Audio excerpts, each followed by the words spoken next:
Hey, let's talk about three-dimensional support. So when we say three-dimensional, really what we're referencing is our national standards that talk about the practices, the content, and cross-cutting. Here in Texas, we call it recurring themes and concepts, but these are really the three dimensions of science instruction that we really want to support teachers with. So the first one being content, or what the students need to know. So everything on the top half of this page is going to help and support students and teachers with content. These vocabulary shorts are short, minute, 2-minute videos that review what this vocabulary word means. Over here, there are other vocabulary tools. So we have flashcards, we have a digital dictionary that talks about the definitions and gives videos, and then we have even warm-ups and exit tickets. So you can use it as a bell ringer when the kids come in, or you can use it as a formative assessment exit ticket after the kids have investigated any of these vocabulary words. We also have a template for a digital anchor chart and word wall where the kids are building out their own Google slide. They have anchor charts and where they also build out specific words, kind of like a FAIR model. So all of that is there to support students and teachers in the vocabulary in the content itself. For the recurring themes and concepts or cross-cutting concepts, we do have some activities.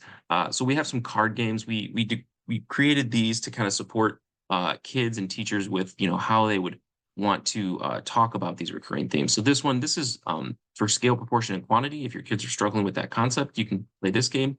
And really, you just print out these cards, and you can see they seem like random objects. But what you would do is you would cut them out, and you would play war. So the kids would flip over a card, and then they'd have to decide which one is bigger, Tsar or Jupiter. So obviously that one's pretty easy. But you can see just from this example, if a whale and a car came up, would actually be a good conversation for your kids to have around the idea of scale, proportion, and quantity.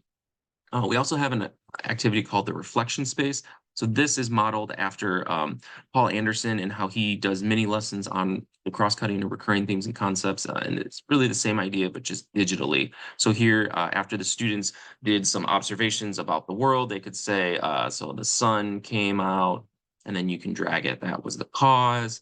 And then the effect was the puddle dried up, and then they can drag that there. So really, they're just like manipulatable boxes where the kids can and the teacher can think through these activities. So, in this resource, we've got the YouTube video linked to once again Paul Anderson. He explains how to do this really well. And there's no right or wrong. This isn't a quiz. This is just an open like reflection space for a teacher and student to talk about the recurring themes and concepts. For the science and engineering practices, we know so that's the doing of science. We have mini labs. So if your students are struggling with solutions, that teacher can come here. You've got teacher background, it's a full lesson plan, and the kids are going through a short little mini investigation on solutions.